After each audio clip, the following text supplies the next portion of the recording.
Good morning and good evening, ladies and gentlemen. My name is Li Yang. I am the Senior Technical Specialist of Bureau of Standards, Metrology and Inspection. It is with regret that Director Zhiwen Huang has an urgent meeting. He is not able to join us, so on behalf of BSMI, I would like to welcome you here today.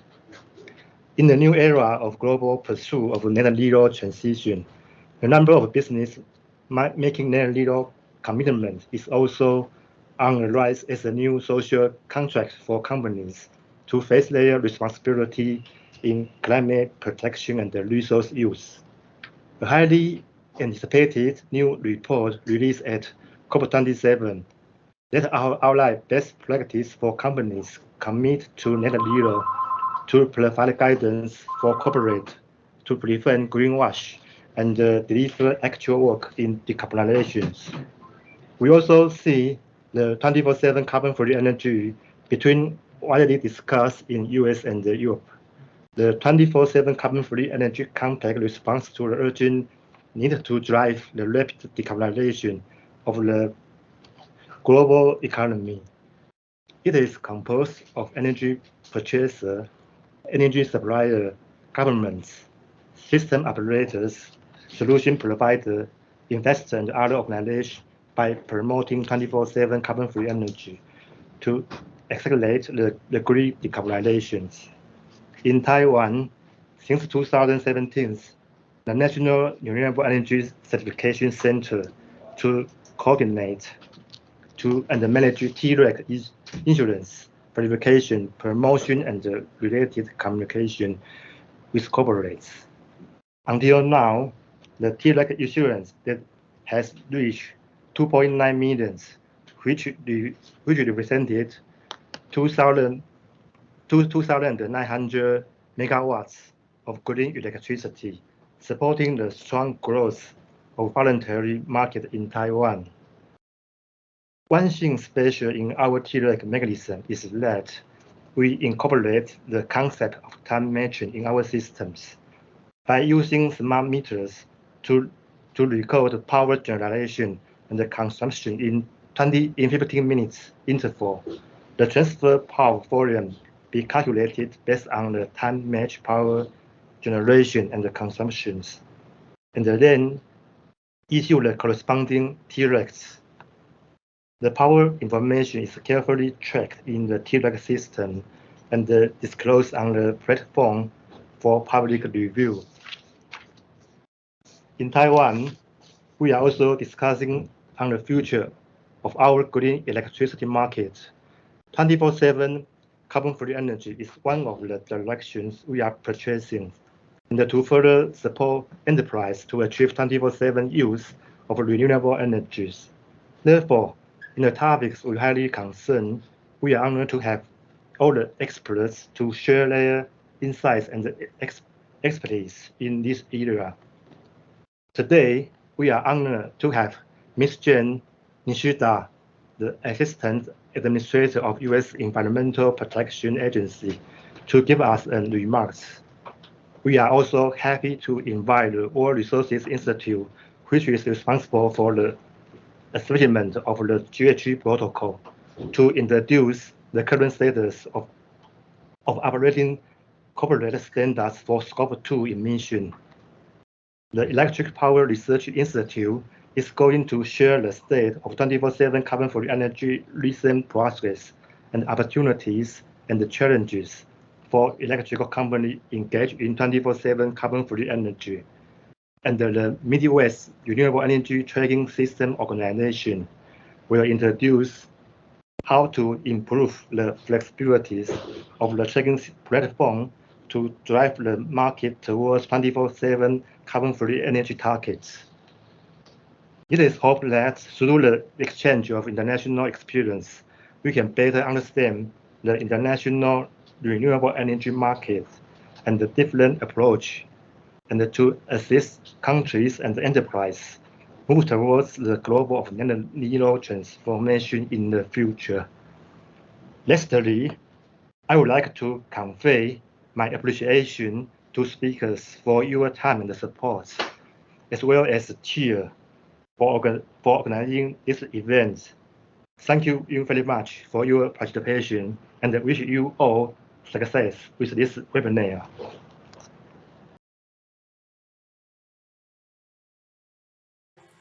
Thank you for the kind introduction. On behalf of Administrator Michael Regan and the U.S. Environmental Protection Agency, I would like to welcome all of you to this webinar. I would like to especially thank Minister Wang, Director Huang, and the Ministry of Economic Affairs for their leadership and for organizing this important webinar series.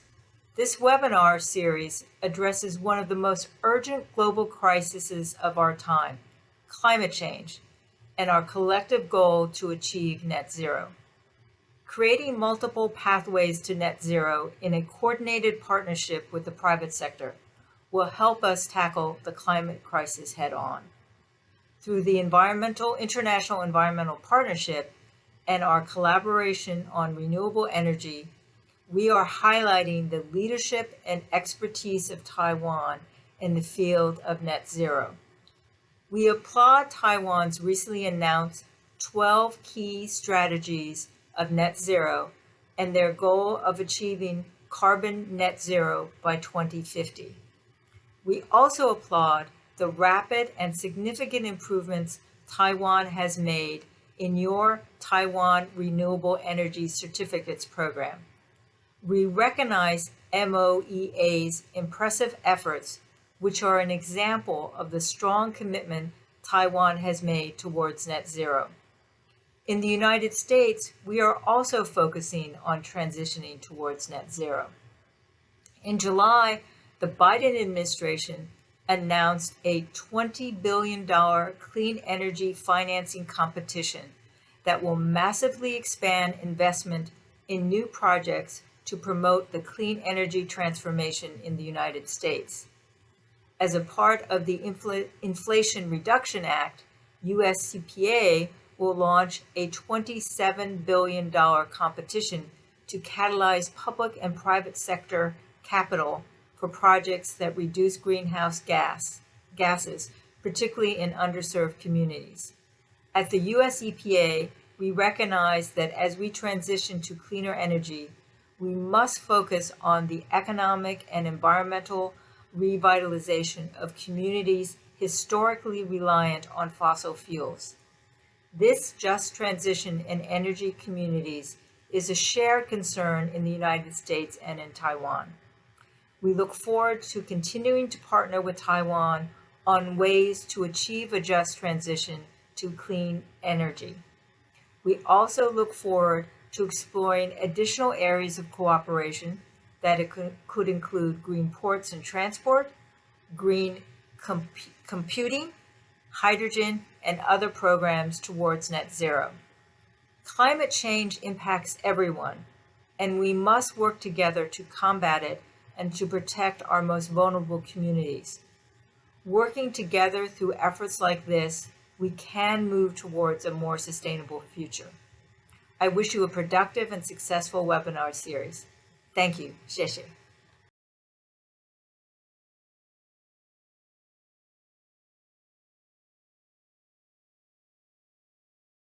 Thank you and the entire TRI group for the opportunity to share today. It's an honor and a privilege to present to this audience the work that we are doing with the Greenhouse Gas Protocol, what we've completed so far, and what the coming months to hopefully 2-year timeline has in front of all of us as we work through these update processes. So I will share my presentation. Bear with me one moment, please.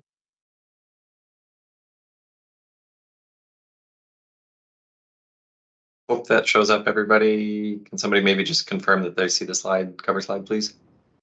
Yes, it's very clear. Perfect. So let's jump into this. What I would like to do today is walk through a little bit of background for everybody's understanding of what GHG Protocol is, what its role in the environmental ecosystem provides organizations, Want to highlight recent work that we've done publishing a summary of all of the Scope 2 guidance survey feedback that we received. That survey summary was published, I believe, about 2 weeks ago at this point. And then do kind of a quick recap of some of the high-level findings from that survey, from the feedback and the responses that we received, as well as touch on the ideas that were presented, proposals. And I'll talk a little bit more about how we got to where we are, but just as a rough outline, this is what I wanted to work through with everybody today. And for next steps, I'll share some ideas that we have here, but the key piece, and I'll say this at the beginning and I'll say this at the end, is if you're interested in following the work that we're trying to conduct, if you're interested in participating, please subscribe to the GHG Protocol mailing list. We don't send very much out. It's usually 1 or 2 a month at most. All of the key updates, all of the key milestones, all of the key information, opportunities to participate, to observe, and to stay informed, please go to ghgprotocol.org/subscribe and sign up for additional information. A brief background for Greenhouse Gas Protocol. The standards and guidance are designed to enable companies, organizations, cities, countries to be able to measure and manage their organization's greenhouse gas emissions, their inventories representing all of the carbon footprint they're responsible for across their entire value chain. The nomenclature that's used from the Greenhouse Gas Protocol is Scope 1, Scope 2, and Scope 3. Scope 1 is direct emissions. Scope 2 is what we're here to talk about today, the indirect emissions associated with purchased electricity. And Scope 3 is really the up and downstream value chain emissions. GHG Protocol standards, the corporate standard and related documents are designed to help and enable organizations to account for and report those emissions. GHG Protocol is probably one of the world's most widely used accounting standards for organizations. Recent analysis of CDP reporting shows over 10,000 companies globally that report to the CDP, formerly Carbon Disclosure Project, use the Greenhouse Gas Protocol as the foundational basis for their reporting, for their carbon disclosure.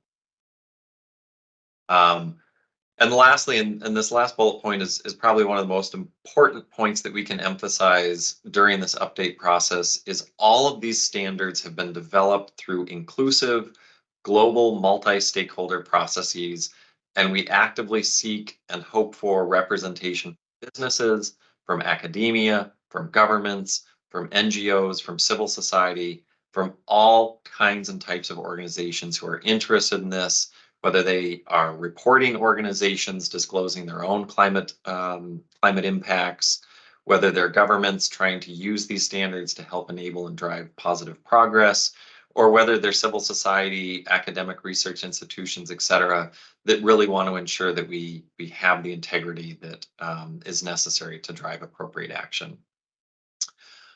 Over the last 20-some years, Greenhouse Gas Protocol has also truly become the foundational standard for most climate programs in practice today. This list represented in the diagram is far from inclusive of every organization out there that references GHG Protocol. Many of them are built on components or pieces or parts. And as you look through how they organize the information, how they have reporting organizations disclose their emissions, fundamentally come down to GHG Protocol as the basis for that disclosure mechanism.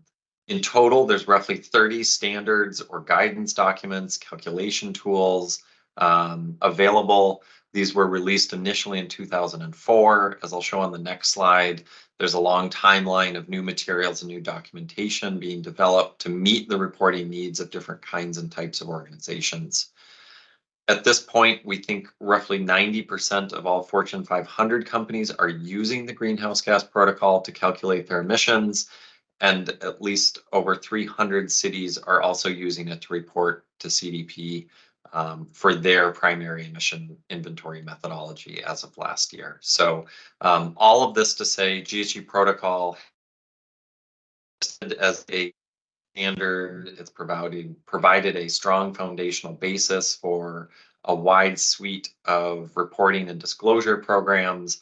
And I think anybody who is watching the emergence of new disclosure programs is seeing a rapid uptick in new programs now requiring or mandating disclosures based on GHG protocol as well. So how did we get here? If we go all the way back in time to the late 90s, the Greenhouse Gas Protocol Initiative was initially brought together, and the ideas began to be developed by a group of stakeholders. In 2004, the current corporate standard for greenhouse gas emission reporting was published. Shortly thereafter, in 2005, the product accounting or project level accounting standard was published. And then there's been a periodic new set of guidance documents released over the last 2 decades, with the corporate standard being augmented by the Scope 3 or value chain reporting standard in 2011. In 2014, policy and action standards, mitigation goal standards. And then in 2015, again, very relevant for this discussion today, the GHG Protocol Scope 2 guidance was published. If we fast forward to today, 2020, we have the nearly complete land sector removal guidance focusing on land sector emissions, the carbon impacts associated with the change of land from one use to another, and the associated emissions. And really in early 2023, we began this process to say, particularly for the corporate standard, but also for Scope 3 and for Scope 2 guidance as well, these standards have been published and have been practiced now for many years. And with all good things, they need to be updated and they need to be refreshed. And so this process that we've started as of last November is work to evaluate and understand what is the need and what is the basis to update, revise, reconsider the standards and guidance documents that are published as part of that larger corporate standard. So to do that, in November 2022, we launched a global survey to collect both feedback as well as proposals for how interested stakeholders either view the existing standards and guidance documents, their feedback on key sections of those documents, or as an alternative way to provide feedback, provided a platform for organizations to submit proposals. And so essentially to say, if one was to take the pen and redraft any one of these standards or guidance documents, how would one do that? What are the key principles to incorporate? What are the programmatic ways to address that? We just recently, for Scope 2, completed a comprehensive summary. I'll talk about that on the next slide. And we are about to, if for those of you who are subscribed to our newsletter, hopefully just saw that coming up later this month, we'll be doing a top-line finding summary of both the corporate standard as well as the Scope 3 standard. So I hope everybody's able to do that as well. Where we are today in the green box is developing the work plans and pulling together the governance bodies. There's a lot more to talk about in terms of GHG protocol governance. We can save that for a different discussion in terms of how we are revamping and evolving our governance structure to make sure that as we rise to the occasion to meet these new challenges and opportunities, we have the most robust, legitimate governance bodies possible to help guide and ensure that we produce and develop the strongest consensus-based standards that we can possibly achieve. Looking forward into the future, I'll fast forward all the way to the gray box and say, our goal and our aspiration is to complete this body of work in 2 years' time. That will be enabled by this multi-stakeholder revision and development standard process that we envision playing out, hopefully starting in 2023, going into 2024, and a complete final product available in 2020. That's more or less where we've come from, how we've gotten to where we are today, and it's with significant relief in some ways to share that we finally completed this initial summary of all of the stakeholder feedback. So during that I think it was just over 90-day time period, we collected feedback not only for Scope 2, but also, as I said, on the corporate standard, Scope 3 standard, and also this thing we call market-based accounting at large, which is somewhat to be distinguished from market-based accounting as it exists in Scope 2 today. For scope 2, we received over 400 responses to this survey, and this feedback summary that's linked on the bottom here is our work to compile all of that feedback. It's all disclosed anonymously. There's no attribution to any individual respondents in the stakeholder process, but it's really a representation and snapshot of all of the information that we heard back. It represents the different ideas, the different challenges, the different perspectives that every organization out there has on how we need to either maintain the existing guidance as written today, perhaps with some improvements, better examples, more current references, etc. Or are there ways that we need to improve and evolve the existing Scope 2 standard? So all of that is captured in there. I would need a significantly longer period of time to go through all of the feedback that we've collected through that, but I hope everybody's able to access that document, review it, start thinking about the feedback that we've received and how we move through that. This report also builds on the top line finding webinar that we hosted back in May. That recording is also linked off the same URL on the bottom of this slide. And so for the rest of my time here today, what I'd like to run through is just a very high level touching in on some of the key points and themes, perspectives that we heard through the Scope 2 survey responses, as well as the some of the key themes coming through in the proposals. For those of you that are familiar with the top line findings, I'm drawing a lot of the same content from that. And for anyone who's interested in learning a lot more, again, really encourage you to dive into this survey summary document. So when we look at the sort of biggest, most zoomed out perspective on the themes that we heard from the Scope 2 survey is really a lot of either maintain how it is structured today or evolve it in key and specific directions. And so one of those is either to maintain today's dual reporting requirements, where organizations are required not only to disclose a location-based emission intensity or emission total for Scope 2, but also to report a market-based. We heard lots of feedback that either we need to persist with that or report just one of those two options. And I think particularly relevant for today's discussion is when it comes to data and the requirements, particularly within market-based quality criteria requirements, that there's a broad spectrum between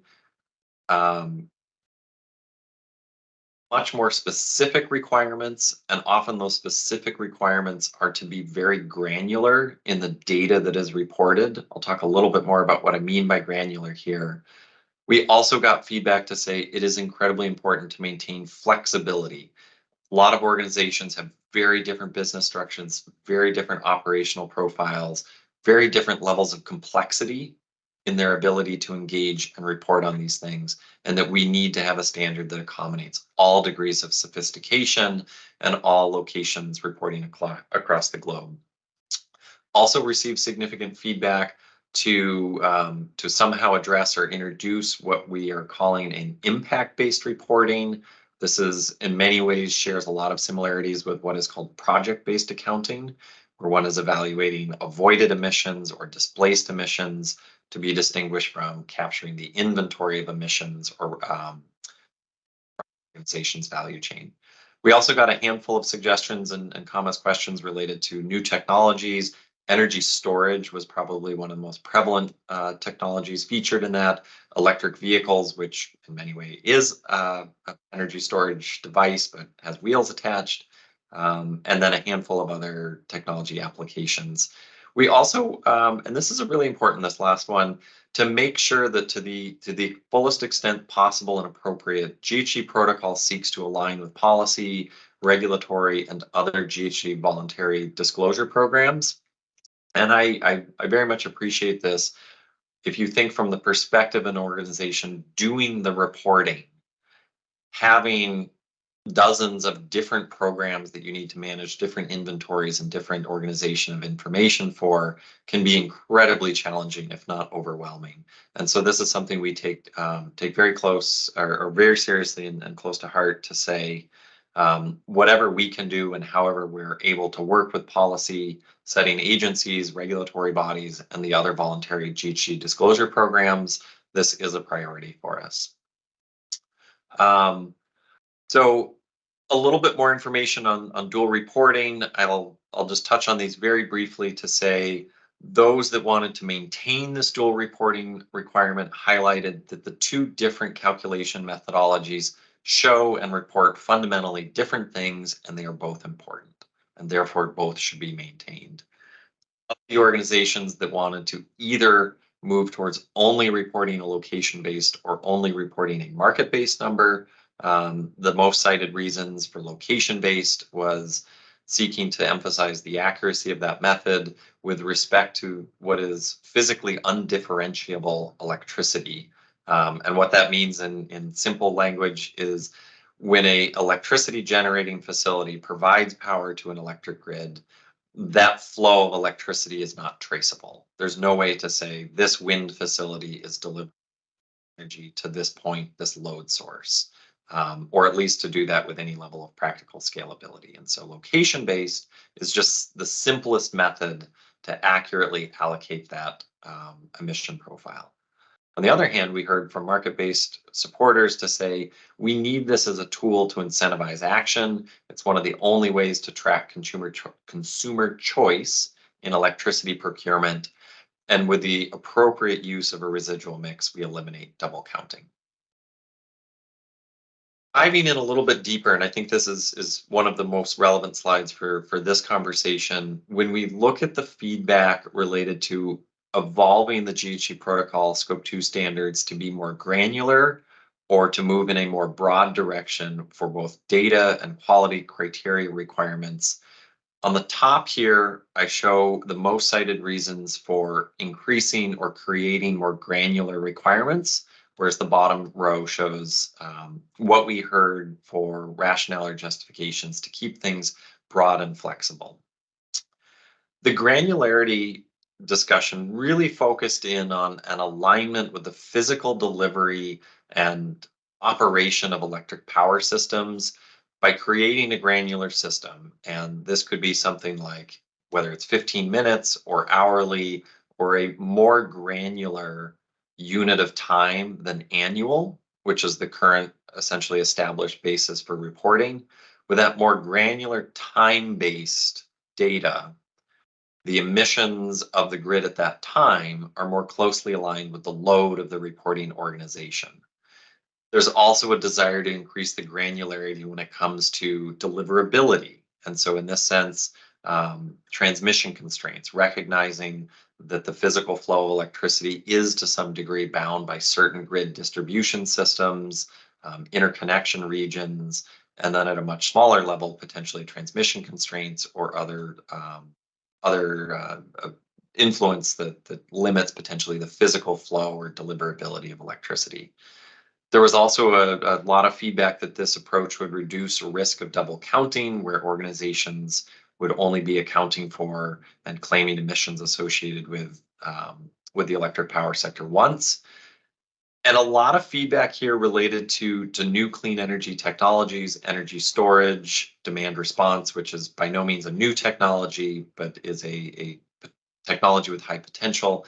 That by tracking things on a granular basis, by tracking emissions on a more small time boundary, operating demand response resources, running energy storage, you can now time arbitrage emissions and have the resolution to actually capture that. It is also important to note that at least as of the point in which the survey feedback process concluded, there was an overwhelming abundance of empirical research cited by respondents pointing to the alignment that by using hourly matched electricity from a physically deliverable resource that represents some sort of new technology or new resource or has some additionality criteria, that it strongly improves the ability to say when an organization reports their inventory emissions, that there is a corresponding reduction of atmospheric emissions. And so many organizations that were in favor of granularity highlighted this data. I've linked at least 3 of the studies that were reported in the survey responses, one from IEA, one from the Technical University of Berlin, and another one from Princeton University. And so, again, the respondents favoring this increased granularity really emphasized the alignment with empirical data and research to support using this approach genuinely can be shown, at least through models, to drive emission reductions, not only in an organization's reported inventory, but something that we see at the system-wide level or atmospheric-wide level. Inversely, we got a lot of feedback that we need to make sure that these standards do not preclude or limit the participation from organizations with fewer resources. That might be less staff, that might be the lack of interval meters, that could be the lack of a system that actually has granular tracking certificates, all sorts of reasons that it might be more sophisticated than some organizations could handle. There's a need and a recognition that, and I just basically touched on this again, though, that data and procurement options may be unavailable or difficult to access in many parts of the world. And a fear that by requiring this increased granularity, it would restrict market investment and development in some of the regions that are that most critically need new clean energy development. And also a desire that is linked to the next slide, that by not limiting the market boundaries or the time boundaries associated with how organizations claim clean energy in their inventory, that we potentially allow for an opportunity that investments could be made in dirtier or more carbon intensive grid regions across the globe, instead of narrowly constricting it to where an organization operates that may be a much cleaner electric grid.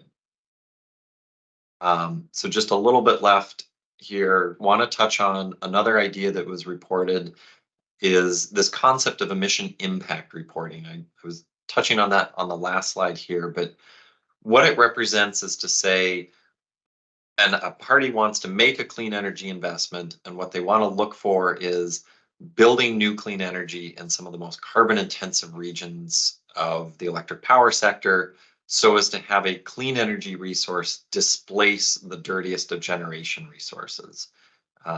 Today's Scope 2 guidance focuses on inventory accounting, where you account for the emissions associated with the production of electricity that you've consumed. It is a somewhat different concept to focus on what are the emissions that you've avoided through certain actions. That concept is well represented through the project protocol, project level accounting or intervention accounting. And one of the key pieces that emerged through the survey feedback is the challenge is that that type of information currently has nowhere to be reported.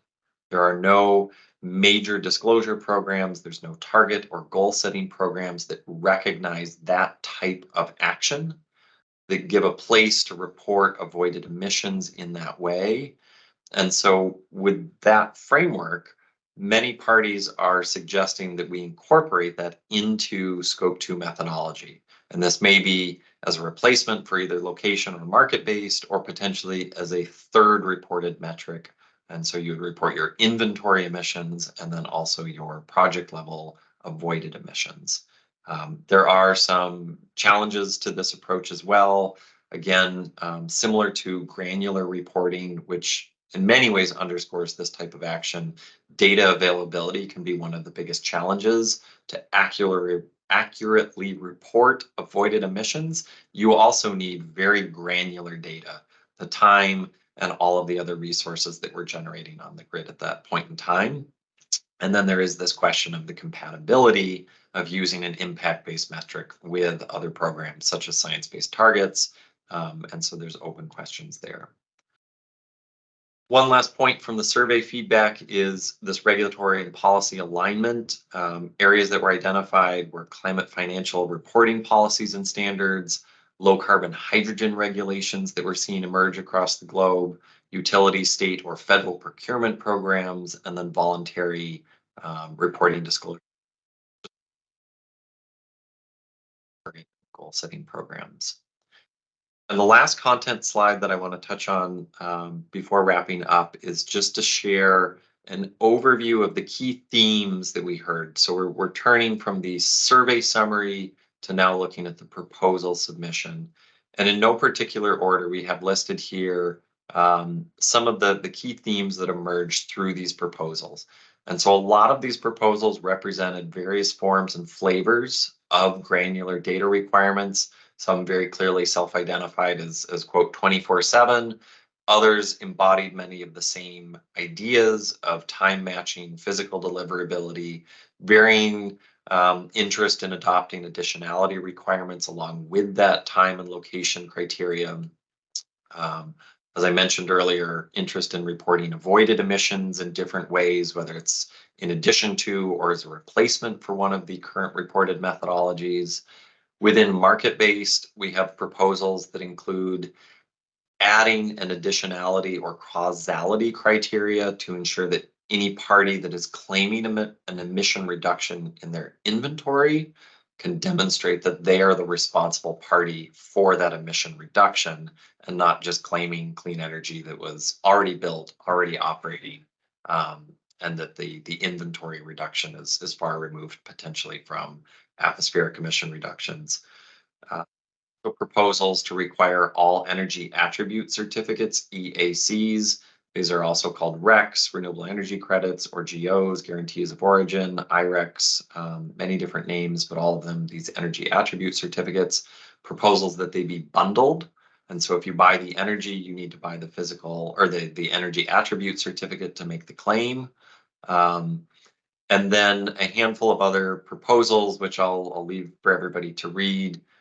They get into more specific data availability or programmatic approaches to how organizations. So with that, I want to just very quickly again recap on next steps. We are in this process now of forming governance bodies. We anticipate hopefully a lot more information to come on that in the near future, coming into this fall. As well as the start and formation of these technical working groups, and then really getting into what's hopefully the fun stuff of how we evaluate and assess these different proposals over the next 2 years as we work towards publishing these updated guidance and standards. So again, please, anybody that's interested in this, gchiprotocol.org/subscribe so that you can be tuned in and aware of and keep track of all of the updates happening. And the last thing I want to just say is this work is supported by a team of very talented individuals, Kyla, Elliot, and a handful of other people across the Greenhouse Gas Secretariat teams, and Sarah as well, who expertly handles all of our media and general inquiries, as well as communication at large. So with that, again, thank you so much to TIER for the opportunity to share this, and Vera, I turn it back over to you.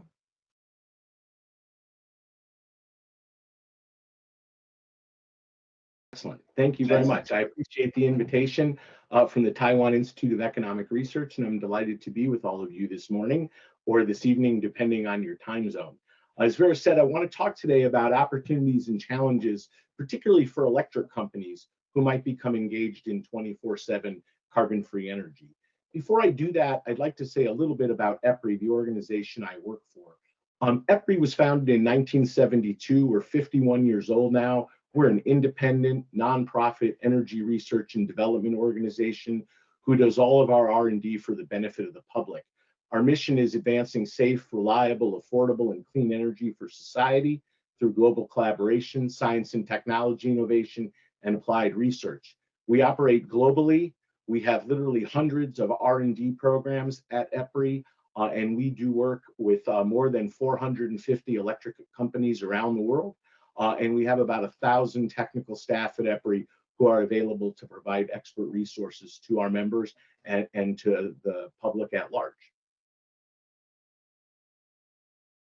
So last year in 2022, we undertook a year-long study to understand what this concept is of 24/7 carbon-free energy. And last December, we published our report, 24/7 Carbon-Free Energy, Matching Carbon-Free Energy Procurement to Hourly Electric Load. The number you see on the slide is the EPRI document number, and this document's available for free on EPRI's website, www.epri.com. The paper describes the evolution and growing interest among large electricity consumers, electric companies, and others in procuring and supplying 24/7 carbon-free energy, also known as 24/7 CFE and also known as hourly matched energy. It also highlights the challenges to widespread deployment of 24/7 CFE and the opportunities and challenges specifically that face electric companies that are considering becoming engaged in providing these kinds of products and services. So let's start at the beginning. What is 24/7 carbon-free energy? The first important point here is there's really no universal definition of 24/7 CFE.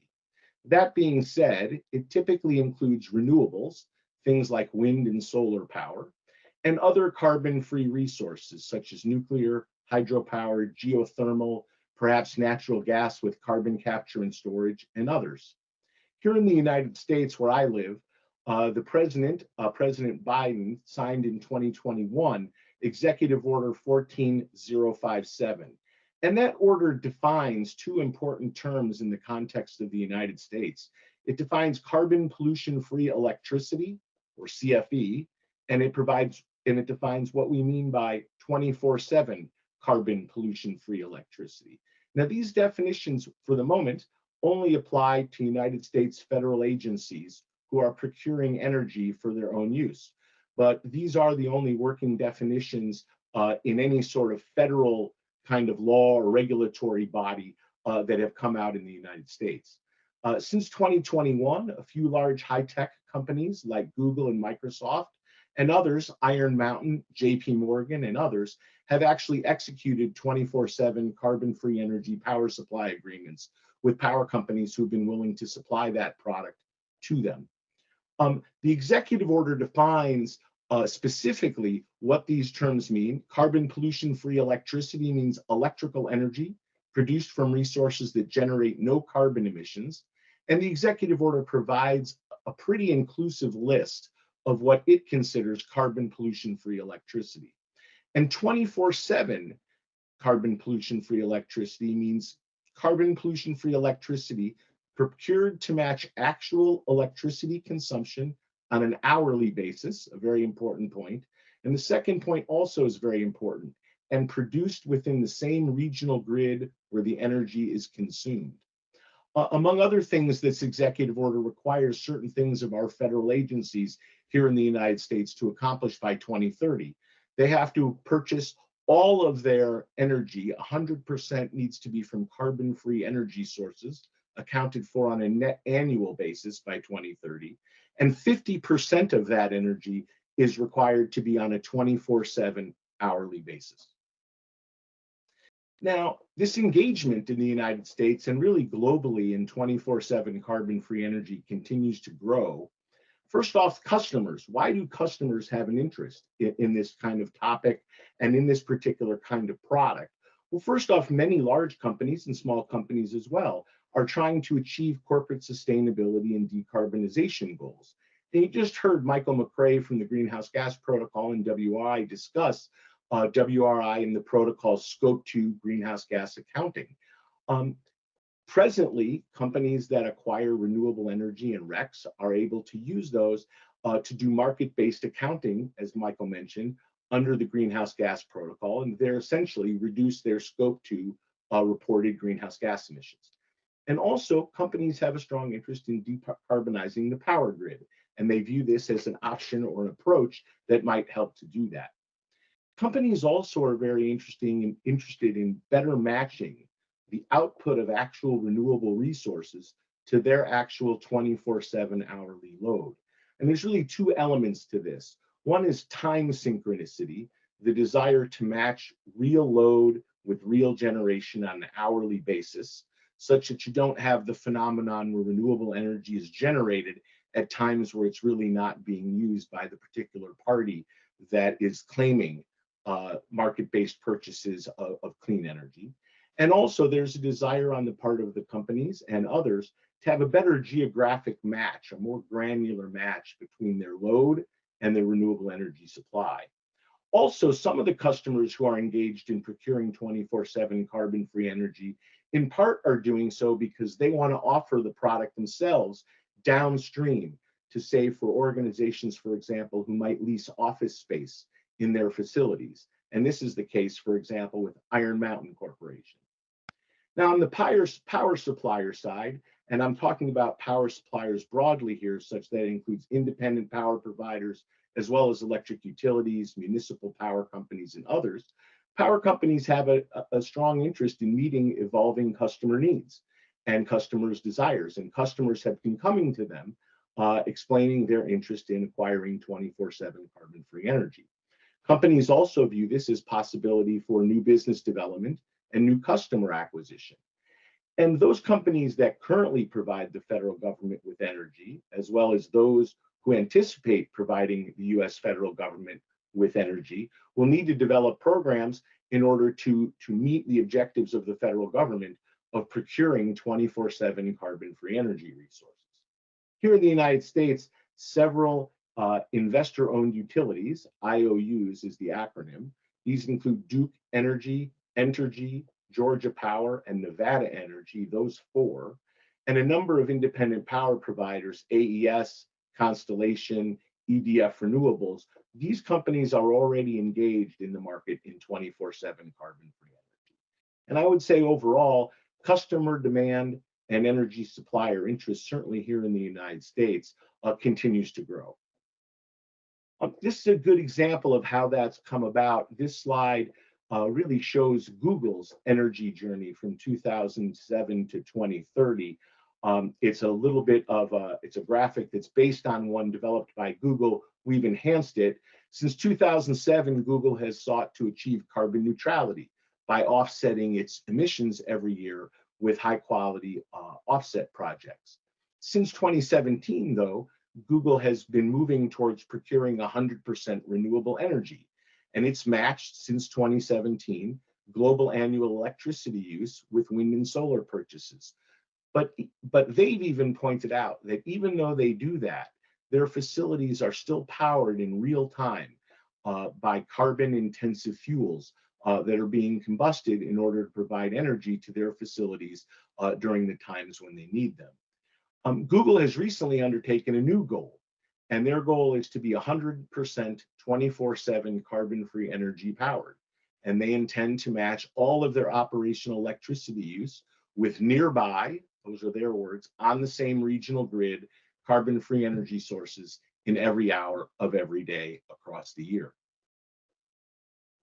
Now, 24/7 and evolving corporate renewable procurement is really important. So you can see here on the graphic, which was provided by Bloomberg New Energy Finance, this is essentially corporate renewable energy procurement globally since 2012. And you can see it's grown quite rapidly, such that by 2022, more than 35 gigawatts of clean energy capacity were developed just in 2022. And much of that, or a fraction of that, about 5, were developed in the Asia Pacific region. And you can see that the cumulative volume continues to grow, and more than 1,500 companies now have committed to procure 100% renewable energy to meet their load. Now, 100% RE involves matching their electric use with wind and solar and perhaps other resources that are renewable on an annual basis. But some buyers, like you just saw with Google and others, have started to really go out in the market and try to procure 24/7 CFE to better align their contracted renewable energy resources to the electricity that they actually use. And corporate buyers have been procuring large amounts of renewable capacity and energy to achieve their renewable energy goals. So this commitment by the corporate sector to purchase RE definitely is real. It's definitely changed the development of renewable energy. And this move to 24/7 CFE could have profound impacts in terms of how corporate renewable energy procurement works going forward. Now, I mentioned a number of electric companies are beginning to participate in the 24/7 CFE space here in the United States. I'd like to tell you about a few of them. First, Georgia Power Company is a subsidiary of a very large multi-state power company, Southern Company. And they obtained approval in 2022 to offer a program to their consumers called Carbon-Free Energy Around the Clock, CFE ATC. That's their terminology for 24/7 carbon-free energy.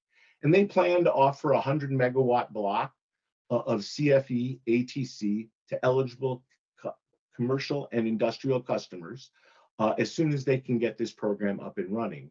Now, as an investor-owned utility that's regulated by a state public utilities commission, in this case, Georgia, there are many, many hurdles to them offering this program, in addition to simply achieving getting approval to begin to design it.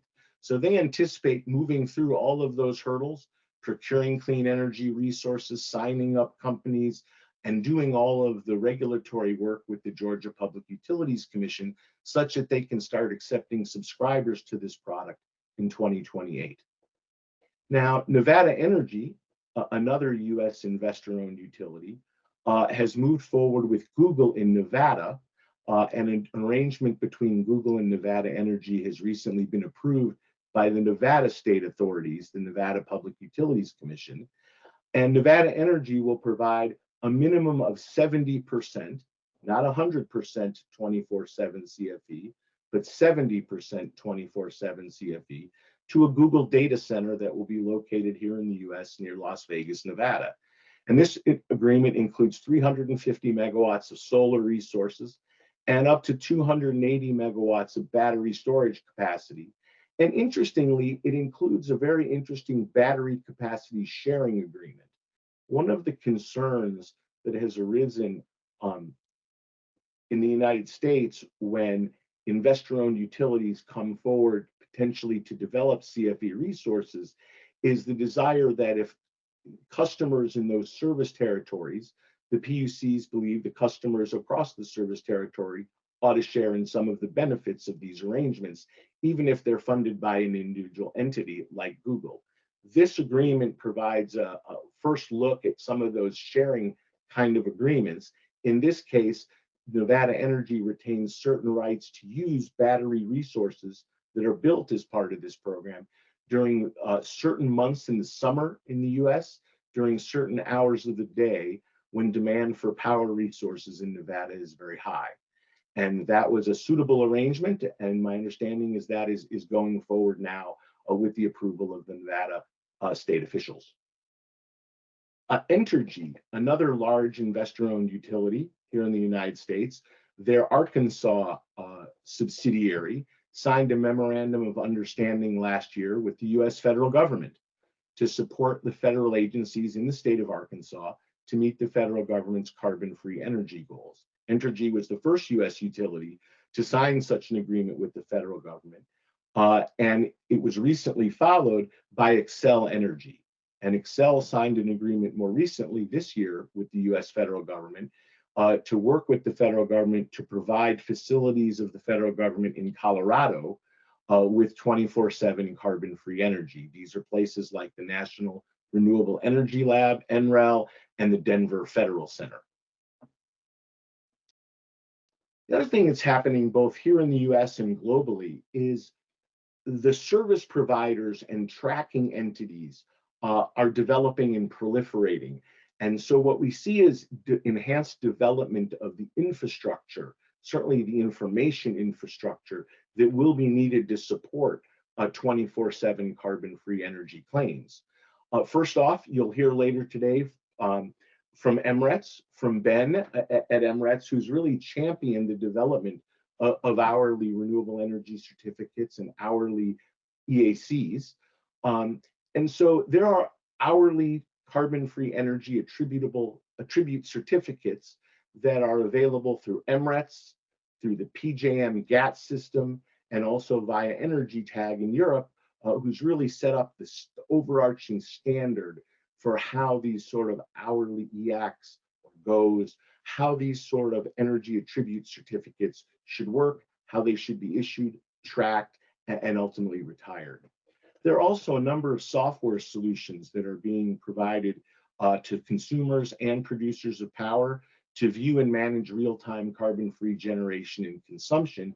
And I've mentioned a few of them here, companies like ClearTrace, Granular Energy, FlexiDAO, Resurity, WattTime, PowerLedger, and Singularity.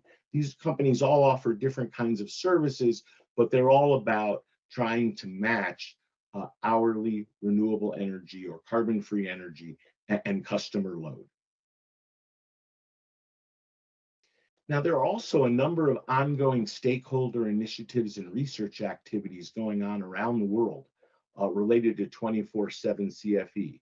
Here at EPRI, our organization recently launched what we're calling our 24/7 Carbon-Free Energy Interest Group, which is to help our member companies gain insight into the technical challenges and potential solutions for acquiring and deploying 24/7 carbon-free energy resources and programs. And we're working now with a number of our member companies to help them really educate them and help them understand not only what 24/7 carbon-free energy is and how it might evolve, but how they can participate and how they can really solve some of the challenges they face in becoming involved. You heard from Michael McRae a few minutes ago about the Greenhouse Gas Protocol update, another very important thing that's happening in the space. Eurelectric in Europe has a very active 24/7 CFE hub for networking and knowledge sharing. There's also the United Nations 24/7 Energy Compact, which includes a set of general principles and actions to promote 24/7 CFE and decarbonization, and hundreds of organizations have signed on to the UN Compact. Princeton University has done several studies on carbon-free energy.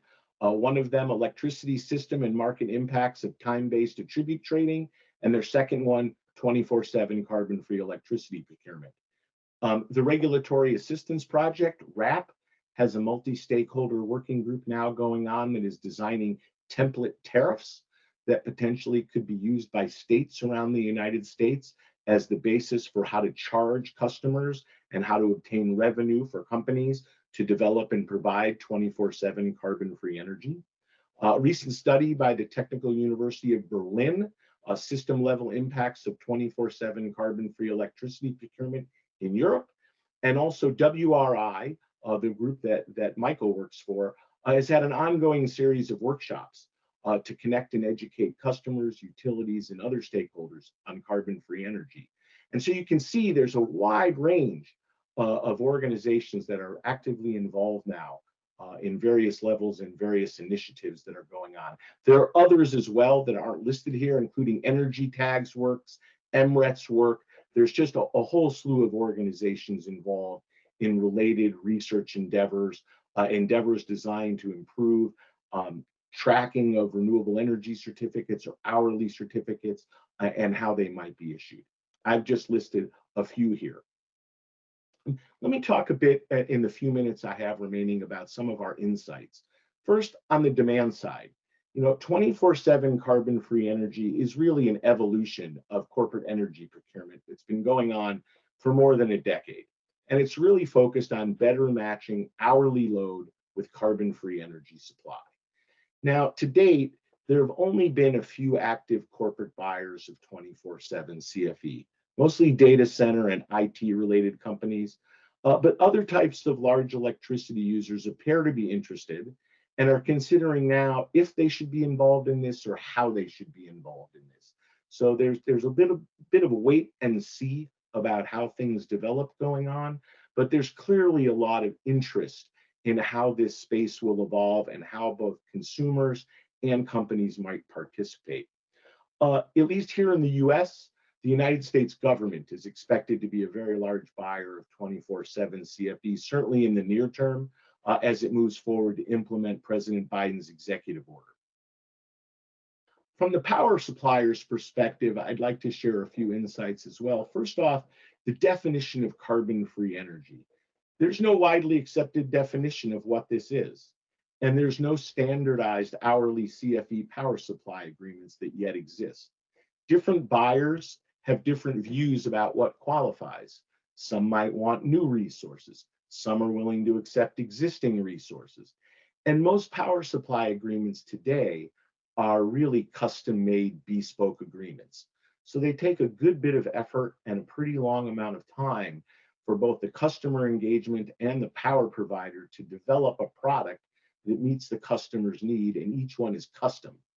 And most of the transactions you've seen to date, in fact, in the US, I believe all of them, other than the Google Nevada Energy transaction, have all involved independent power providers who are not directly regulated by state public utilities commissions, developing these power supply agreements with the consumers that are interested in buying them today. And we'll talk in a bit about why that is. Qualifying resources and pricing. It is difficult for power suppliers to identify and source qualifying carbon-free energy resources and deliver them to customers at a competitive price, particularly if the resources have to be new and located in the same regional power grid as the customer's load. As I mentioned before, there's limited demand right now for 24/7 carbon-free energy, although interest is growing, but it's not clear to the suppliers how fast it will grow, locationally where demand might evolve, and how fast they should move to go ahead and develop programs to meet the demand. The other thing is the regulatory environment here is very important. There are different regulatory operating environments, certainly here in the United States. There are deregulated power markets and there are regulated power markets. And for those companies, large investor-owned utilities who operate in a market that's regulated by a state public utilities commission, it can be very challenging and time-consuming for them to develop 24/7 CFE products to meet individual customer objectives. So you'll see that the utilities, the investor-owned utilities that are regulated, are already moving to develop programs that they can roll out to groups of consumers rather than trying to develop agreements with one consumer at a time, which really those companies are precluded from doing. In terms of the environment, it's easier and quicker to develop a 24/7 product and agreement in areas of the US that are deregulated.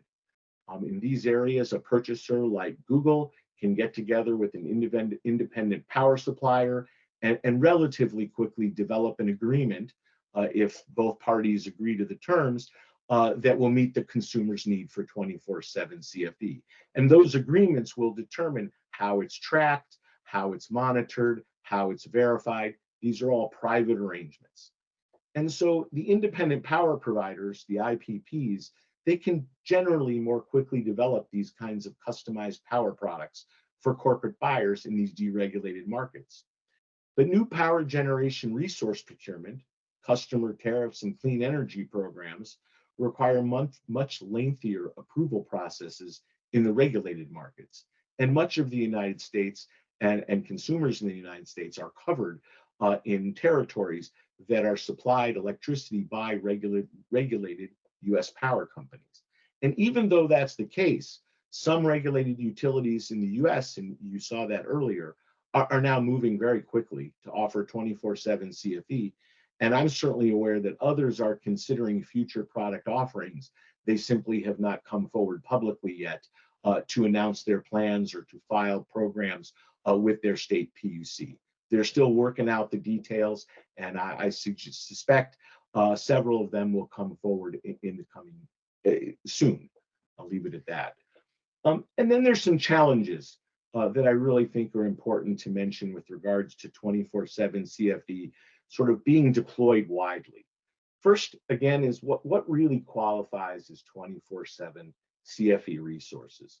What are the eligible generation technologies? A good example where there's confusion right now is biomass. Some companies who are interested in 24/7 CFE may consider biomass power generation to qualify. The federal government itself left biomass off its list of qualifying carbon-free energy sources. Battery energy storage, it's not quite clear where this fits in 24/7 CFE. Certainly battery energy storage is necessary today and likely in the future to provide energy from renewables when the renewables themselves can't. So for example, in the evening when solar doesn't provide power, a battery energy system that was tied to that solar resource could provide power through the evening hours. but it's not clear how battery energy systems will be addressed in the 24/7 CFE world, and it's already caused some consternation between buyers and producers. Some companies who are procuring 24/7 CFE simply won't allow batteries to be included because it's their perspective that those batteries might be charged with fossil-fired power generation resources, and they don't want to have that happen, so they've just decided they're not interested in procuring batteries as part of their 24/7 CFE procurement. I also mentioned there's an emerging issue, I think, that hasn't yet totally come to the fore about the importance of new versus existing generation resources and whether one or the other or both really may qualify as 24/7 carbon-free energy. And then there are the question of locational requirements. For some companies, it may be very challenging to acquire 24/7 carbon-free energy in their service territory because the resources simply may not be there. In addition, there are companies who are located in areas where there are a surplus of renewable energy resources, and there are parties asking, does it really make sense for them to develop new renewable resources in a region that already has surplus renewable energy resources? Might it be better if they develop new resources in another region that has less renewable resources, and the addition of renewable resources in those grids could improve decarbonization more widely? This leads to my second point, often called emissionality. And this is really a strategy for corporate energy procurement that emphasizes the marginal emissions impact of their purchases or of an intervention. Michael called it intervention accounting, also called project-based accounting. But the idea here is some corporate clean energy procurement efforts are really focused on making the biggest impact for decarbonization that they can. And these consumers would very much like to invest in resources where they'll have the biggest bang for their buck for achieving decarbonization. And so they're concerned about the focus so much on 24/7 carbon-free energy versus the impact that renewable energy investing could have on decarbonizing power grids that currently have high levels of fossil-fired generation. Another really important challenge is data quality. I'm quite sure Ben will talk about this, but access to real-time granular electricity supply and consumption data is important for tracking and verifying 24/7 CFE procurement. Access to that kind of data is just not available today in the United States. Surprisingly, many large energy customers are not even able to get their hourly energy consumption data from their own electric utility, and in some cases are precluded by state regulations from actually obtaining that data. There's movement out there here in the United States and elsewhere to make access to data more available, more granular, and more real time. But that's going to have to happen to provide the infrastructure to support 24/7 carbon-free energy. And then decarbonization goals. This often isn't talked about. Certainly from our perspective, we've done research on climate change for more than 30 years here at EPRI, and we have a very vibrant research program on decarbonization and greenhouse gas mitigation. And it's not really clear if corporate procurement of 24/7 CFE will lead to more rapid decarbonization compared to other policies and measures and other approaches that could be used to do so. So I'm not saying 24/7 CFE can't move us down that road towards decarbonization. There have just been questions raised about whether it's an optimal approach to doing so. Could there be better approaches for us to achieve system-wide or regional decarbonization quicker and more with less economic cost using other approaches that do not necessarily tag 24/7 carbon-free energy? So that's an area that we'll plan in the future. I think we'll probably do more work there, but I think others are also planning to do more work to really understand how 24/7 CFE might compare with other evolving approaches to decarbonization. So in conclusion, I guess I'd like to leave you with 5 things. 24/7 carbon-free energy really is a potentially significant evolution of corporate renewable energy procurement that's designed to better match renewable generation to real-time hourly load and further decarbonize the electricity supply. And customer interest is definitely growing in the US and the EU and in parts of Asia. Some independent energy suppliers and regulated electric utilities here in the US and in the EU are moving quickly to provide 24/7 carbon-free energy products and services, and interest among other companies in providing those products and services is growing. The information infrastructure to support 24/7 CFE is being developed rapidly now, including emerging generation tracking systems and software platforms that could match 24/7 CFE to customer loads. That being said, a lot more needs to be done on the infrastructure side, and I'm pretty sure again that Ben will cover some of that. And then I think it's really important. Those who want to see 24/7 CFE more widely deployed, I think will need to provide much more consumer and regulator education. In order for customers and regulators to move forward in this area and adopt 24/7 CFE, they really don't understand this concept much today. The ideas that we're talking about today are becoming more widespread, but they're really today known by a very narrow band of individuals and some companies. So I think to deploy this more widely, there just is going to need to be wider understanding of what 24/7 CFE really is and why it's helpful to decarbonize the power sector. Thank you very much for your attention. I was delighted to be able to participate today. And certainly if you have any questions for me after today's webcast, you're welcome to contact me here at EPRI. Thank you so much for your attention. Thank you very much, Adam, for this very wonderful sharings. And from now on till the next session, I think we have around 5 minutes for the Q&A session. And I have spotted one question in the chat box for you. I'll just read it out loud straightly.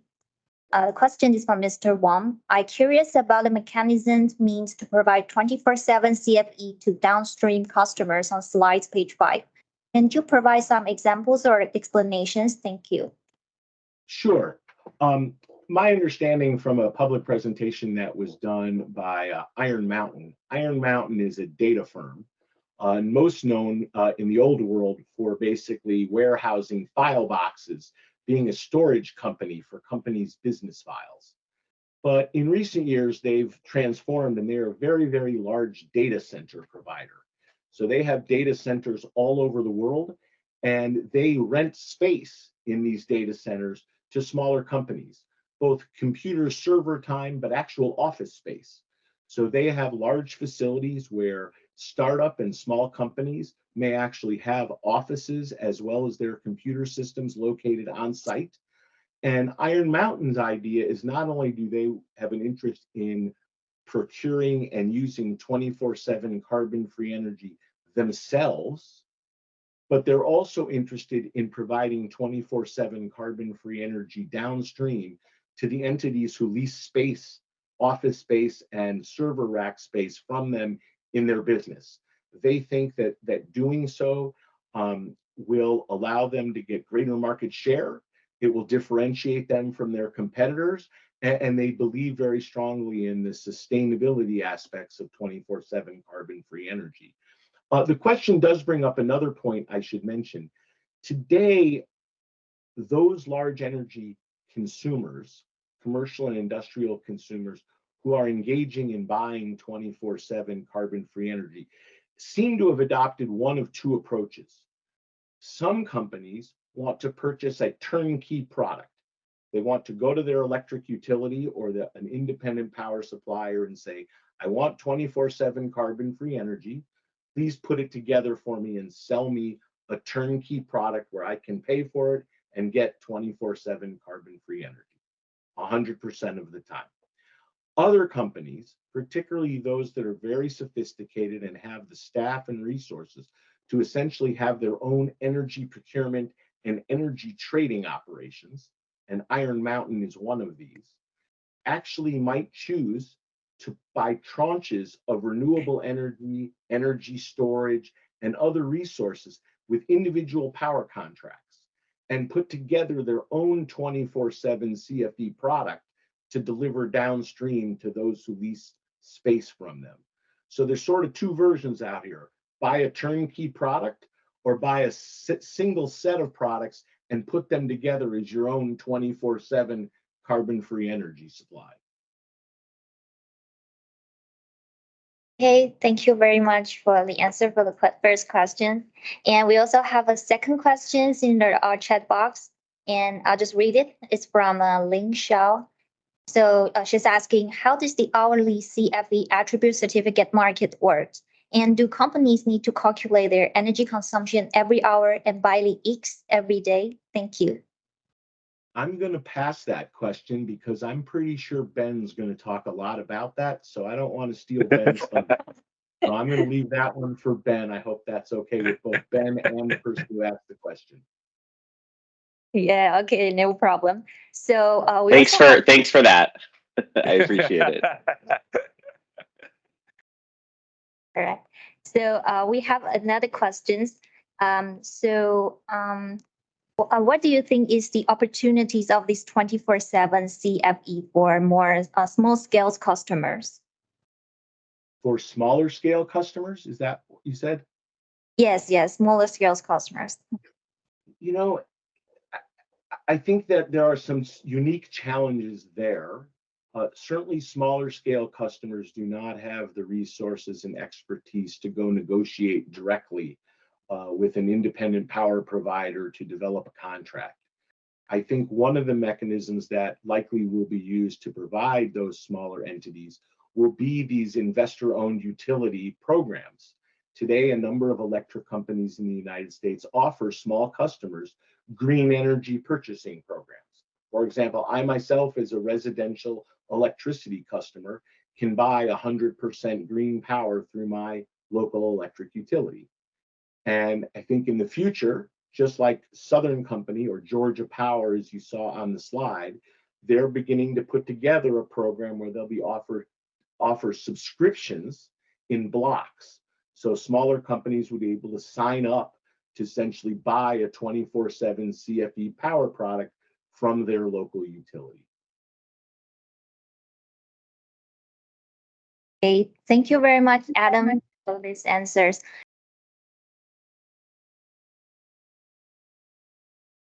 Welcome. Thank you so much, and I'm honored to be here. It's great to see so many people that I've gotten to meet in person, both through some of the events we've done in Asia, including the IREC conference in Bangkok last year, but also through various webinars and other both US and Asian-based friends. So with that, if you can go to the next slide, please. So a little bit about MRETS. We are unique, and I think that that's important to emphasize, especially when I'm talking to folks in the international sphere. We are a nonprofit. We have a board of directors that is made up of state and provincial energy regulators. And so we work quite a bit with Canada. And we also have not only our REC tracking system, but our renewable thermal certificate platform, which tracks things like green hydrogen and biomethane. We're also working on a global biomethane standard, and I mention that now because there's a lot of folks on here that may be interested in it. We are working with the IREC Foundation based in the Netherlands, Instituto Totem, which is based in Brazil, and Evident, which is based in the UK, to put together standards on this. And you'll hear a common theme throughout that I'm a big proponent and believer in the need for better standardization, which is why it's also exciting that we have people like Michael McRae on the call who are working on emissions accounting standardization and frameworks, because those are just as important, if not more important, than getting these types of systems and markets up and running. And what another evolution since I last spoke internationally is we have released the support of the Western Renewable Energy Generation Information System, known as REGIS in the US. So We are now one of the world's largest REC tracking platforms by volume. Our system will handle over 400 million certificates issued, probably closer to 500 million certificates issued this year, both in across the United States and now supporting a specific new system. So if you go to the next slide, one of the things that we've been talking about is the fact that this is already available across most of the United States, but unfortunately there's not a lot of standardization. So I was excited when PJM, which is the interconnect that oversees the Mid-Atlantic states. So if you look at Pennsylvania, parts of Ohio, Illinois, Indiana, West Virginia, Virginia, that they recently announced they were going to be tracking hourly certificates. However, they haven't committed yet to adhering to the global energy tag standard or really working on any standard. And it's our belief that really for this to work well, it needs to be standardized. So both US-based systems and global systems, it's going to be really important to when they can, and the only exception should be for regulatory concerns where a federal, state or federal government or provincial government requires a deviation from the standard, that they should be following best practices. And I'll talk a little bit about this because I know one of the questions was about how markets operate, but this is something that's of global importance. And if every country or subdivision within a country decides to do it differently, it makes it very difficult for our global economy to work and for there to be interoperability, especially when it comes to global carbon accounting frameworks, which are in the works. For example, CBAM, the Carbon Border Adjustment Mechanism, that's under consideration in Europe. So to import products into Europe, you'd have to show that they were produced at or below the carbon emissions that they could be produced in Europe. And so there's a lot of policies that would require this international standardization framework. But what this, yeah, thank you. So why our, you can go back. Yes, so why hourly RECs? And you heard from Adam a little bit before that there's a movement away from just volumetric accounting to say, for over a year, I procured enough renewables to meet what my consumption was, to I like to say impact-based accounting. I know that's not really the term, but it's how do you measure the impact? Because the reason to do this is to signal either through a government requirement or to customers that this is an important piece of our business. We care about the environment or advancing clean energy markets, or could be jobs, local economic development, whatever it is, that we care about impact. And there needs to be a better way to measure it. And I think it's important to think about this as a natural evolution of these markets and not any radical transformation. Like anything, when these markets started off 10 to 20 years ago, in some places, it's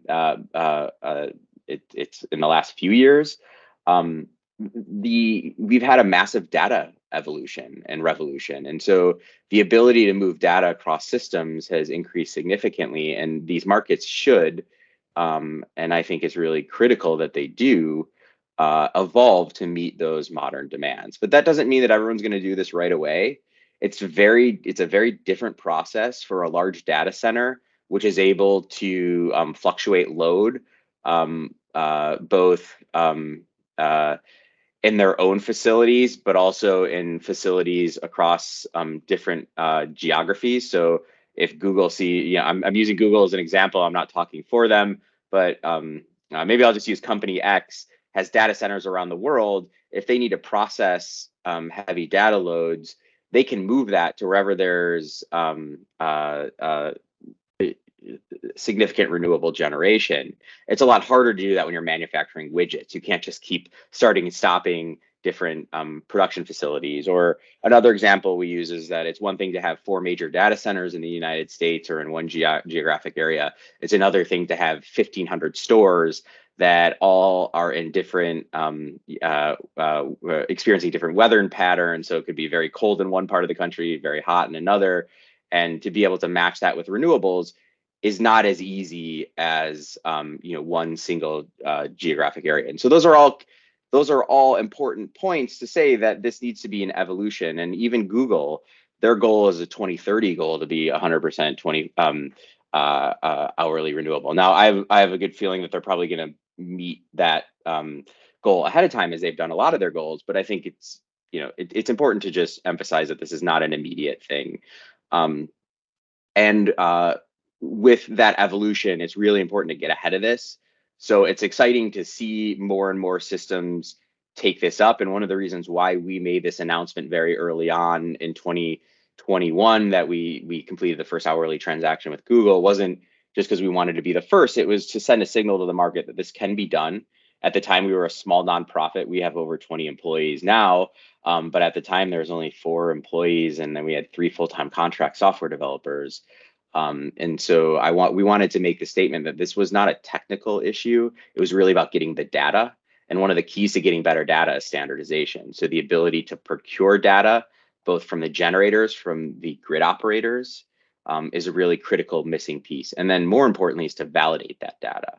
When you're moving from monthly issuance cycles, so if you're issuing a RECs on a monthly basis, so only 12 times a year, to issuing them still only 12 times a year, but with 87, potentially 8760 data points, that requires to validate all of those hours, requires an automated approach, which to my knowledge, nobody's really created a good data validation tool for that. So we're looking at how we can do that. It's expensive. You know, it's the way these systems evolved is when a lot of them were built 20 years ago. Ours happens to be newer, but data was a limiting factor. Now the limiting factor is the cost of software developers and getting the right people to understand that this is important. A lot of folks can make a lot more money. I don't know if you saw in the news that Netflix in the US was hiring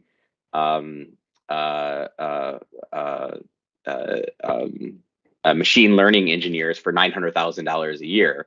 Well, for a small organization like ours, we can't compete with that. So how do you get the talent to build these tools is going to be really important. And then the market state is really that watt level granularity. When we're talking and planning with our development team, and we're in the process of implementing the fractionalization of the certificate. So being able to issue, transact, meaning buy and sell, down to the watt level by hour, and then ultimately claiming those down to the watt level by hour, requires a lot of thought. And how do you make this accessible to not just the Googles and the Facebooks that can utilize our API, which is automated application programming interface, which is a way to automate.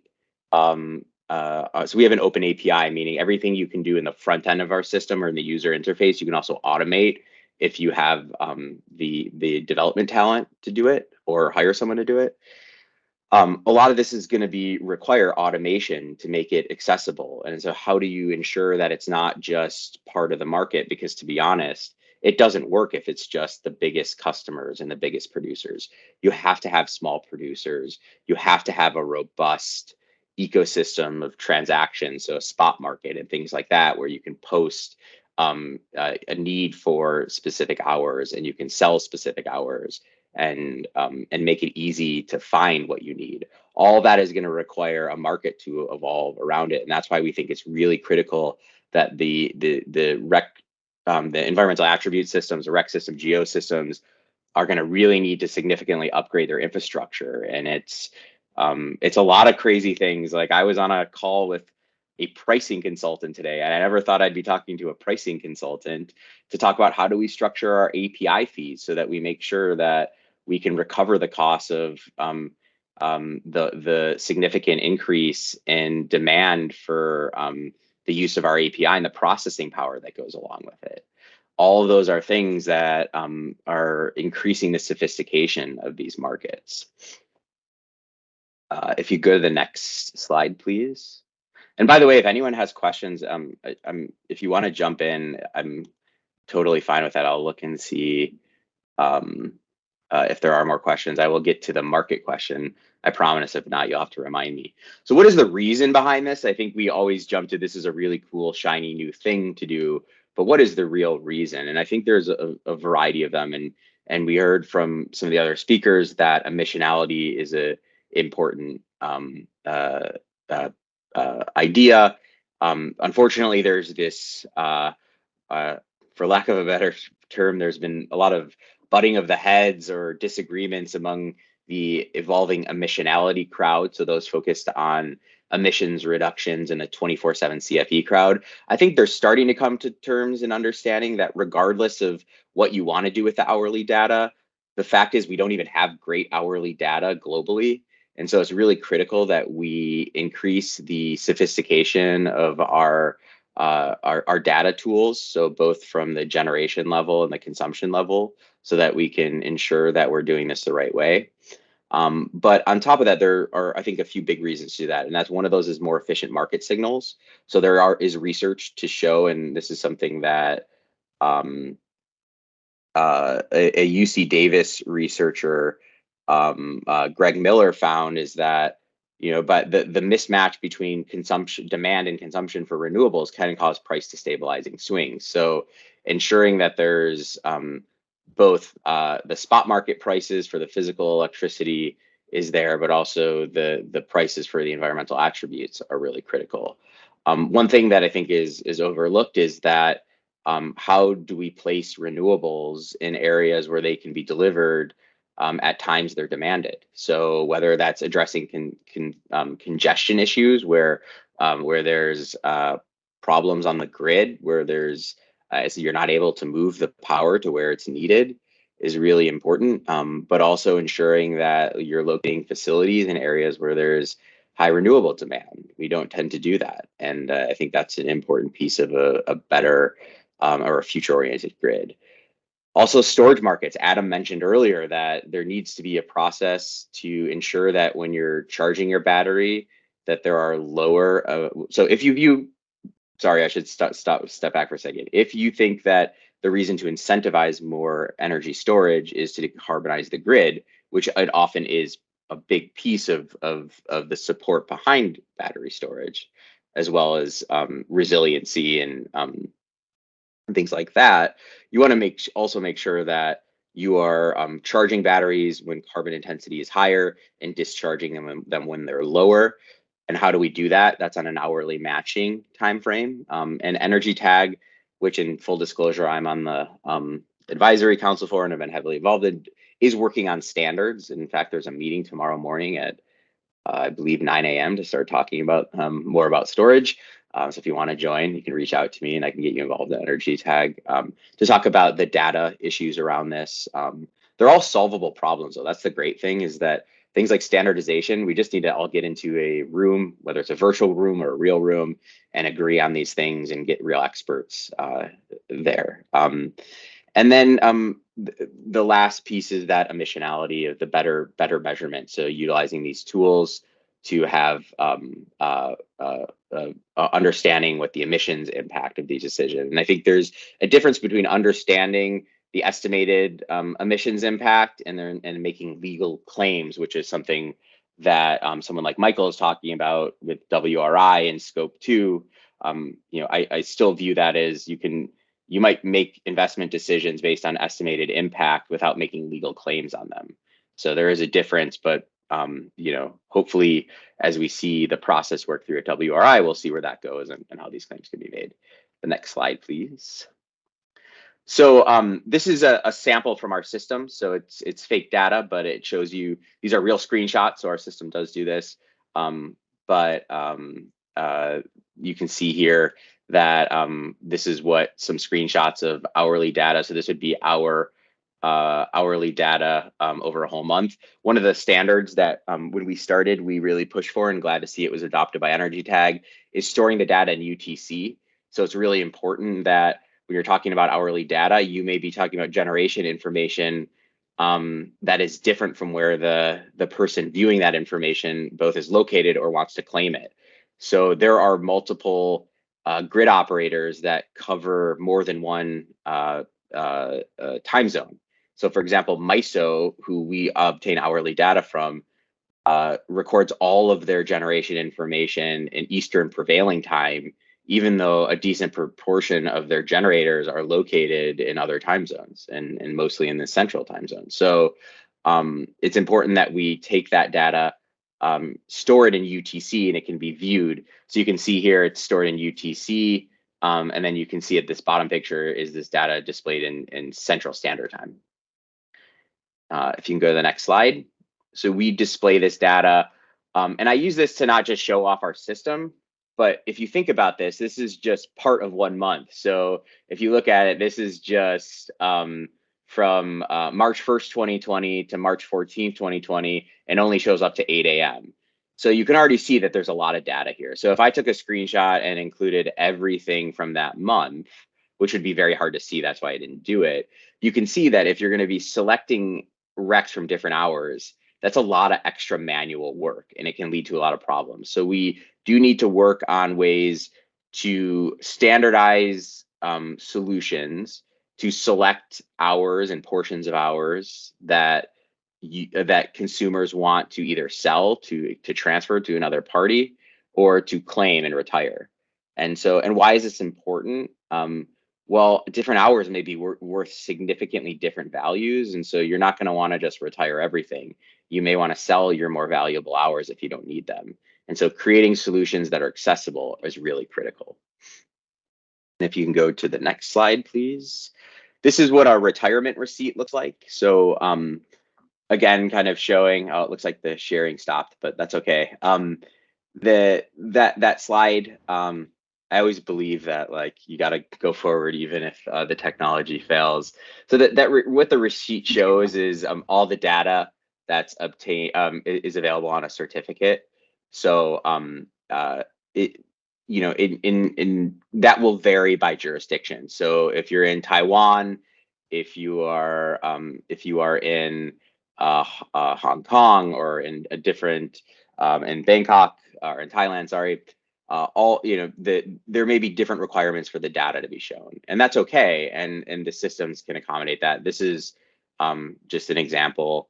And so if you want to skip down to slide 10, because I want to leave time for information, this is the slide 9 is really just more data, which you've probably seen enough of, are examples of data. If you go to slide 10, one thing I wanted to show is that this is already being done, and in the case of in the case of MRETS, we've been talking with a utility in the Midwest, Madison Gas and Electric, which is a small municipal utility, and they're already doing this with the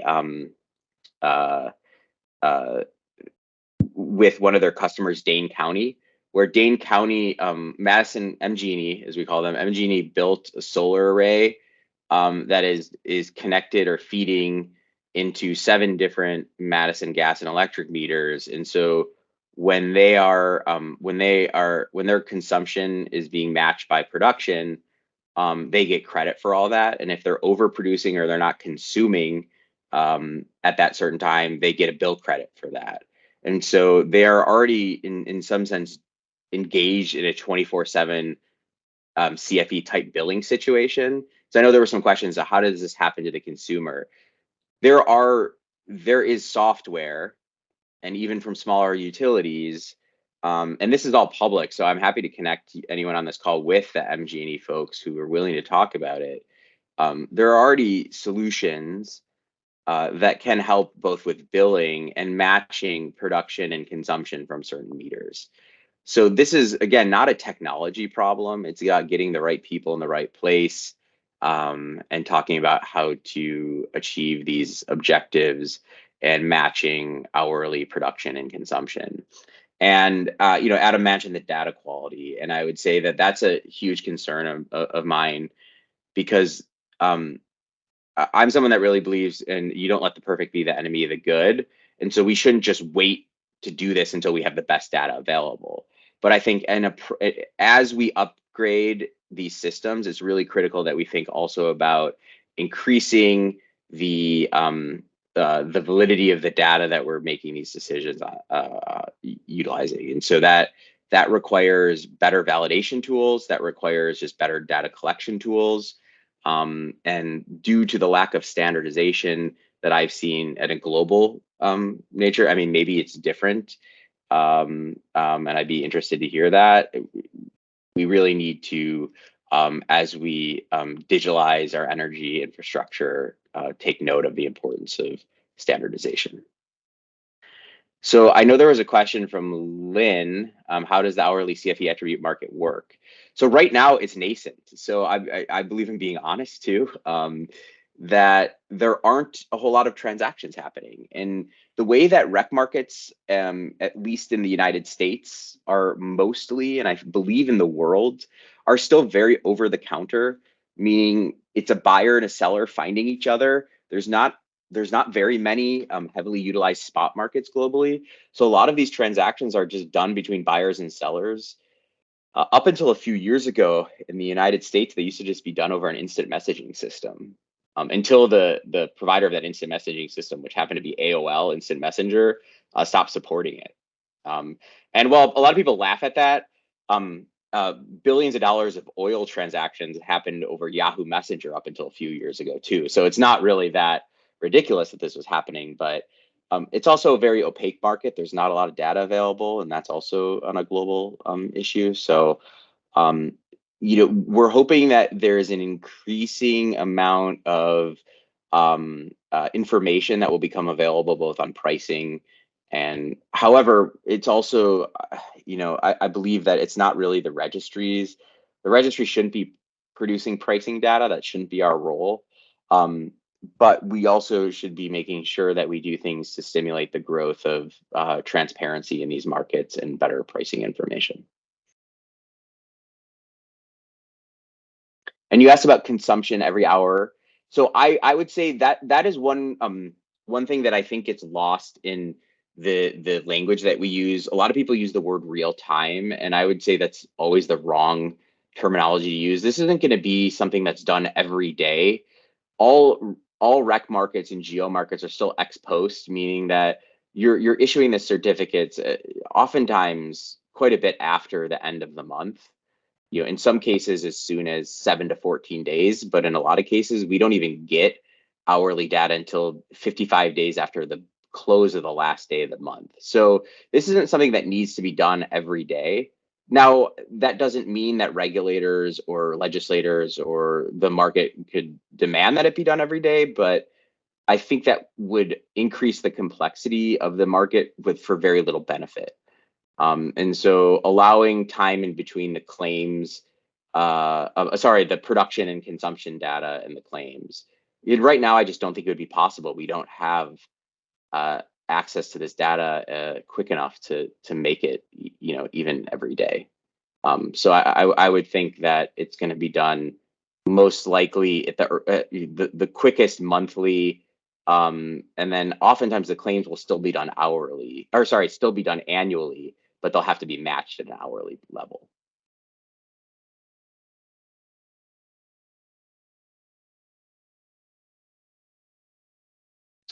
Any other questions?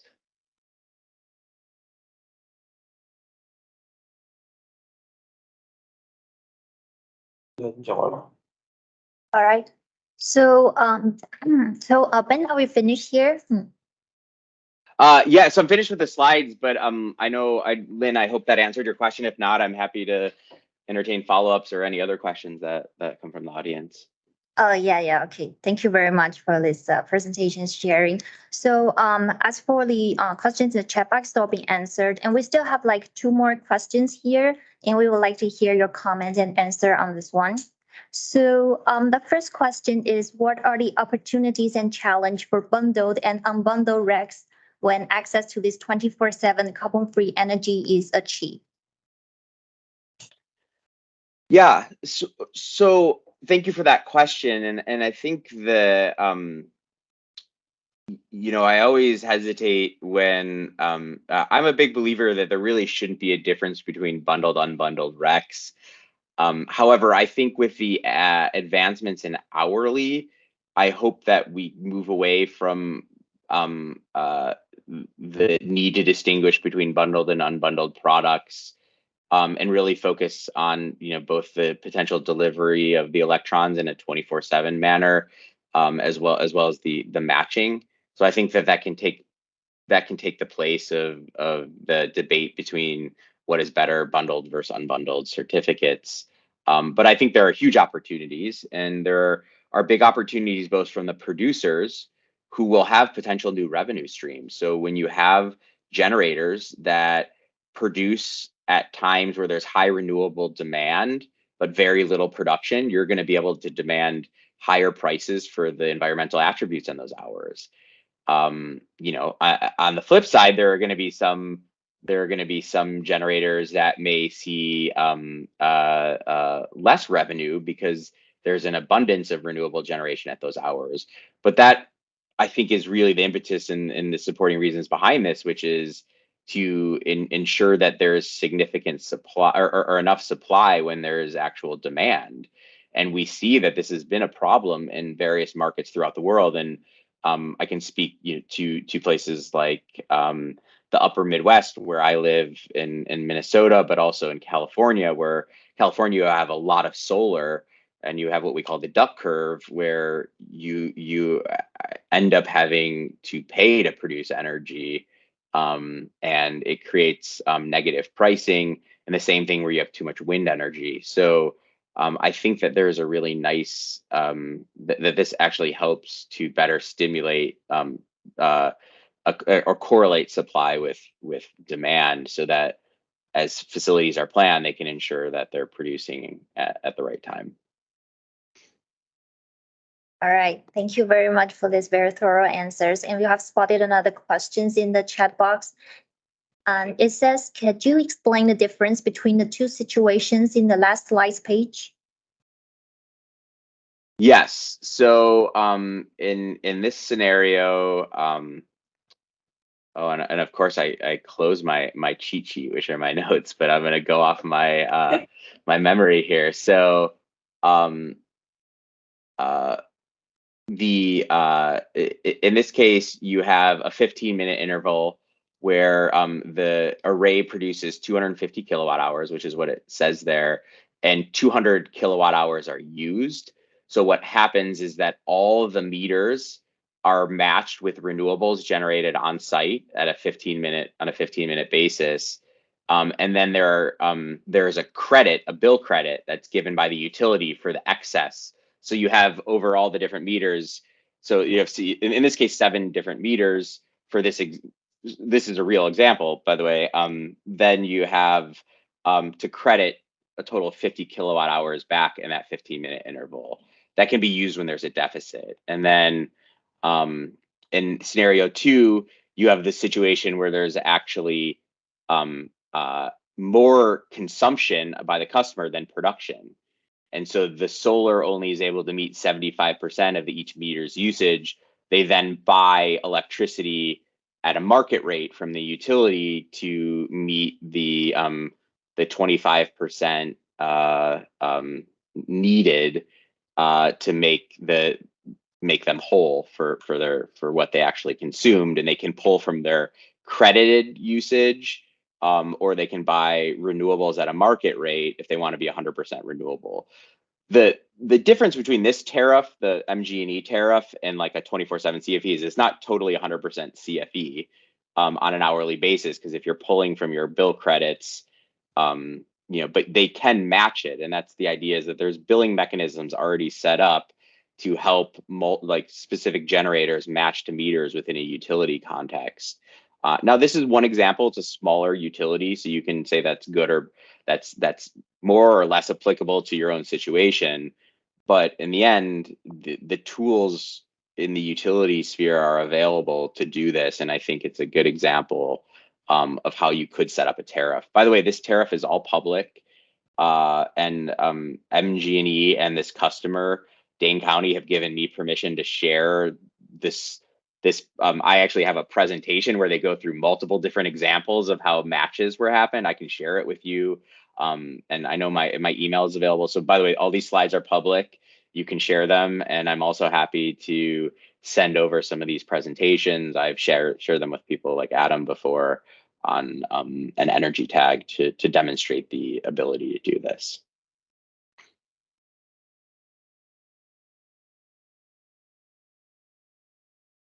Time is 11:30 already. So thank you very much for this participating in these conferences. We are very appreciated you to be our speakers.